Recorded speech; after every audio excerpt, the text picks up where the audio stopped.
Alright, so good morning students. So कल हमने ठोस अवस्था स्टार्ट किया था। इसका कुछ पोर्शंस हमने कवर किया था। आज हम क्रिस्टल जालक, जालक बिंदु, एकक कोष्ठिका और एकक कोष्ठिका के प्रकार को डिस्कस करेंगे। तो अगर आपका पहला पार्ट छूट गया है तो आप नीचे डिस्क्रिप्शन में उसे चेक कर सकते हैं। सो वेल, कल हम लोग ने पढ़ा हुआ था कि जो ठोस होते हैं वो वास्तव में क्या होते हैं, बहुत सारे कणों से मिलकर बने हुए, बहुत सारे एक तरह से अवयवों से मिलकर बने हो सकते हैं। वो परमाणु हो सकते हैं, अणु हो सकते हैं, आयन हो सकते हैं, कुछ भी हो सकते हैं। बट हमने उसकी बेसिक प्रॉपर्टी पढ़ी थी कि आपका जो ठोस होता है ना, वो ऐसे बहुत सारे पार्टिकल्स से मिलकर ऐसे बना होता है। मैं ऐसे बना सकता हूँ आपके लिए, ये रहा। अच्छा, आज हमारे पढ़ने का मुख्य उद्देश्य है क्रिस्टल जालक कि होता क्या है। तो पहले मैं आपको बता दूं कि क्रिस्टल जालक जो है ये हमने अपनी सहूलियत के लिए एक काल्पनिक ढांचा बनाया हुआ है। और ये वास्तव में होता क्या है, नॉर्मली आपके जितने भी ठोस होते हैं वो ऐसे बहुत सारे कणों से मिलकर बने होते हैं। हम करते क्या है, ये जो पूरा का पूरा एक आपका परमाणु या अणु या जो भी दिख रहा है यहाँ पर, उसके केंद्र को हम एक बिंदु से नियुक्त करते हैं। ओके,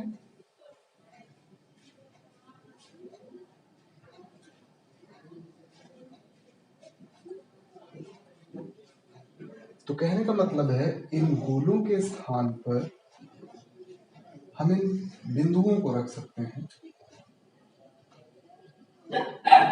और इससे जो एक अरेंजमेंट बन के आती है उसको हम बोलते हैं क्रिस्टल जालक।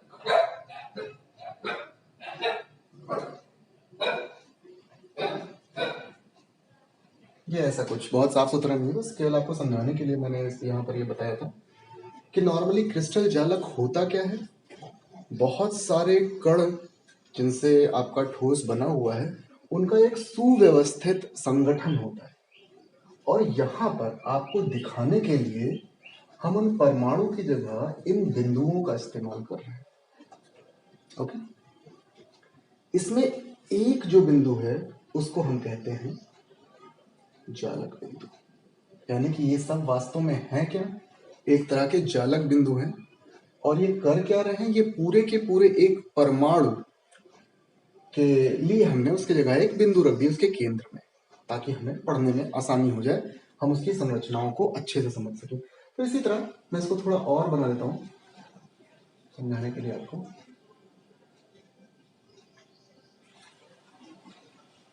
आप देख सकते हैं ऐसा। तो नॉर्मली हम क्रिस्टल जालक को क्या कहेंगे, क्रिस्टल जालक उन अव्ययी कणों का सुव्यवस्थित समूह है जिससे पूरा का पूरा ठोस जो आपका है वो बना हुआ है, और उसकी एक बिंदु को हम बोलेंगे जालक बिंदु। ठीक है, ये पोर्शन आपका कवर होता है। नेक्स्ट हमें अब पढ़ना है वास्तव में ये एकक कोष्ठिका क्या होती है। तो मैंने आपको कल जब हम लोग पढ़ रहे थे तो मैंने आपको बताया था कि वास्तव में ठोस होता क्या है। ठोस जो होता है आपका वो बहुत सारे कणों से मिलकर बना होता है, और ये कण आपस में मिलकर एक विशेष प्रकार की ज्यामितीय आकृति बनाते हैं, और वही ज्यामितीय आकृति पूरे ठोस में पाई जाती है। तो एकक कोष्ठिका वास्तव में होता क्या है, एकक कोष्ठिका एक वो सूक्ष्मतम भाग होता है क्रिस्टल का, जिसको अगर हम रिपीट करते रहें तो हमें पूरा का पूरा क्रिस्टल प्राप्त हो जाएगा। ये एकदम उसी तरह है जिस तरह आप टाइल्स टाइल्स को समझ सकते हैं। जैसे टाइल्स में क्या होता है, बहुत सारी आपका जो फर्श होता है उसमें बहुत सारे टाइल्स लगे होते हैं, तो उसकी एक टाइल जो होती है उसको आप एकक कोष्ठिका मान सकते हैं। और पूरी की पूरी जो आपकी फर्श है आप उसको कह सकते हैं ये क्या है, एक तरह का क्रिस्टल जालक है, आकाशीय जालक है, इसके बड़े सारे नाम होते हैं। ऐसे ही एकक कोष्ठिका की भी कई नाम होते हैं, जैसे एकक कोष्ठिका हो गया, एकक सेल हो गया, इस तरह का। तो नॉर्मली अगर हम इसे एक क्रिस्टल जालक मानते हैं तो इसकी एकक कोष्ठिकाएं हम कुछ ऐसे बना सकते हैं। देखिए, लगातार इस एक आकृति की पुनरावृत्ति करने पर हमें ये पूरा का पूरा क्रिस्टल प्राप्त हुआ है। ओके, तो हम इसको कह सकते हैं, ये एक तरह का क्या है, एकक कोष्ठिका है।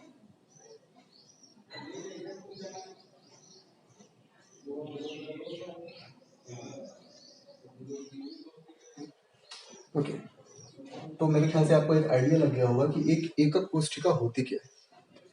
अब आपको ये मैंने पहले ही बताया है कि हमें एक एकक कोष्ठिका का अगर हम अच्छे से अध्ययन कर लें तो हम पूरा का पूरा ठोस या पूरा का पूरा क्रिस्टल के बारे में बहुत आसानी से जान सकते हैं। तो एक एकक कोष्ठिका में हमें पढ़ना क्या है, तो उसके लिए हमें जानना पड़ेगा कि एकक कोष्ठिका के पैरामीटर्स क्या क्या है, यानी कि एकक कोष्ठिका में हम पढ़ क्या सकते हैं। तो अगर ध्यान से देखिए, मैंने यहाँ पर एक एकक कोष्ठिका बना के रखी है। ये तो आपका 2 डायमेंशन में था, द्विविमा में।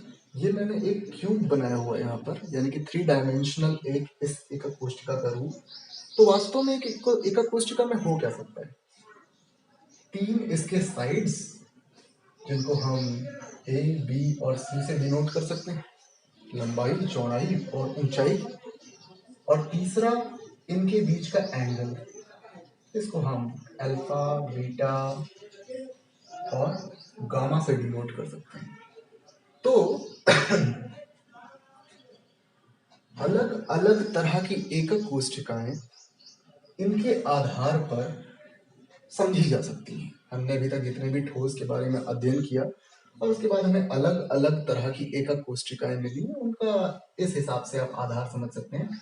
हो सकता है किसी का तीनों के तीनों साइड्स जो हो, लंबाई, चौड़ाई और ऊंचाई तीनों बराबर हो, या ऐसे छोड़ देते हैं बराबर हो, और अल्फा, बीटा, गामा भी तीनों बराबर हो, तो वो एक तरह की एकक कोष्ठिका हो गई। ऐसे करके 7 तरह की एकक कोष्ठिकाएं होती हैं। वो यहाँ पे मैं आपको लिखाऊंगा तो आप भी बोर होंगे और फिर आपका टाइम भी जाएगा। तो मैं अभी इसी के बीच में वो एक पिक लगा दूंगा, आप उसको देख लीजिएगा। एकक कोष्ठिकाएं इन्हीं के आधार पे होती है। ओके।